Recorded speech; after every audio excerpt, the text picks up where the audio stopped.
Hello guys, আসসালামু আলাইকুম। Welcome to my channel. আজকে আপনাদের সাথে খুব সহজ একটা রেসিপি শেয়ার করব। ডাল বাটাবাটি ছাড়াই আপনারা এই রেসিপিটা বানাতে পারবেন। প্রথমে আমি এখানে পরিমাণ মতো বেসন নিয়ে নিয়েছি। বেসনের পরিমাণ মতো এখন হলুদের গুঁড়ো দিয়ে দিলাম, মরিচের গুঁড়ো দিয়ে দিলাম পরিমাণ মতো। যা যা মশলা লাগে সব অল্প অল্প করে দিয়ে দিয়েছি। রেসিপিটা হচ্ছে দই বড়ার রেসিপি। মশলাগুলো সব হ্যান্ড উইচের সাহায্যে আমি মিশিয়ে নিব।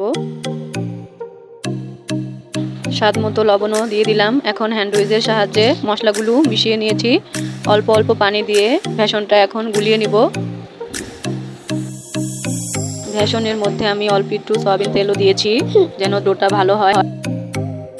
ঘনত্বটা আপনাদের দেখিয়ে দিচ্ছি। এরকম করেই তেলে ছেড়ে দিলেই হয়ে যাবে দই বড়া।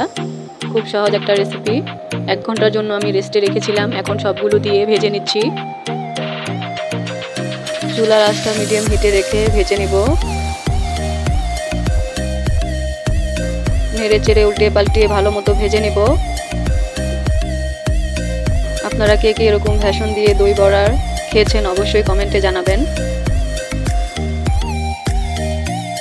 প্রথম বেসনগুলো আমার ভাজা হয়ে গেছে, এখন উঠিয়ে নিচ্ছি। সবগুলো একই কালার করে ভেজে নিব। আপনাদের সুবিধার্থে আমি দেখিয়ে দিচ্ছি কিভাবে তেলের মধ্যে দিয়েছিলাম। হাতের মধ্যে নিয়ে ছেড়ে দিলেই হয়ে যাবে।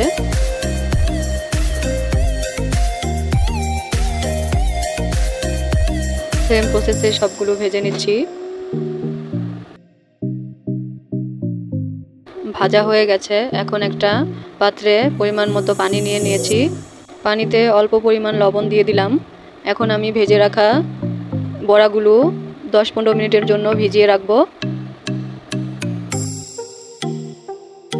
লবণটা ভালো মতো নেড়ে চেড়ে মিশিয়ে নিচ্ছি। এখন ভেজে রাখা বড়াগুলো 5-6 মিনিট বা 10 মিনিট ভিজিয়ে রাখলেই হবে। বড়াগুলো ভিজতে থাক, এর মধ্যে আমি টক দই দিয়ে মিশ্রণটা রেডি করে ফেলি। প্রথমে একটা বল নিয়ে নিয়েছি। এখন টক দইগুলো ঢেলে দিচ্ছি। ভালো মতো ফেটিয়ে নিলাম। ফেটানোটা হয়ে গেছে। এখন এখানে আমি পরিমাণ মতো মশলা অ্যাড করে দিয়েছি। এখানে আমি মশলা দিয়েছি 2 টেবিল চামচের মতো শুকনো মরিচ আর গরম মশলার গুঁড়ো দিয়েছি, স্বাদ মতো একটু লবণ। এখন স্বাদ মতো একটু চিনিও দিয়ে দিলাম। আপনারা আপনাদের টেস্ট অনুযায়ী দিবেন। মিশ্রণগুলো ভালোভাবে মিক্স করে নিয়েছি। বড়াগুলো পানিতে ভিজিয়ে রেখেছিলাম, চিপড়ে উঠিয়ে নিয়েছি। এখন এখানে টক দই দিয়ে ভালো মতো দিয়ে দিব।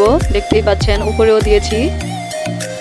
ফ্যামিলির সবার জন্য বানিয়েছিলাম, খুব মজা হয়েছে বলছিল। এখানে আমি তেঁতুলের টক দিয়েছি পরিমাণ মতো, উপর দিয়ে দিচ্ছি। দেওয়া হয়ে গেছে। এখন এখানে ধনেপাতা বাটা দিয়ে দিলাম পরিমাণ মতো।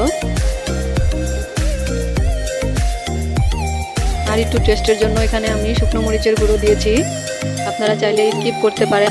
আজকে দই বড়ার রেসিপিটা ভালো লাগলে অবশ্যই আমার চ্যানেলটা সাবস্ক্রাইব করে রাখবেন। কমেন্টে জানাবেন ভিডিওটা কেমন লাগলো।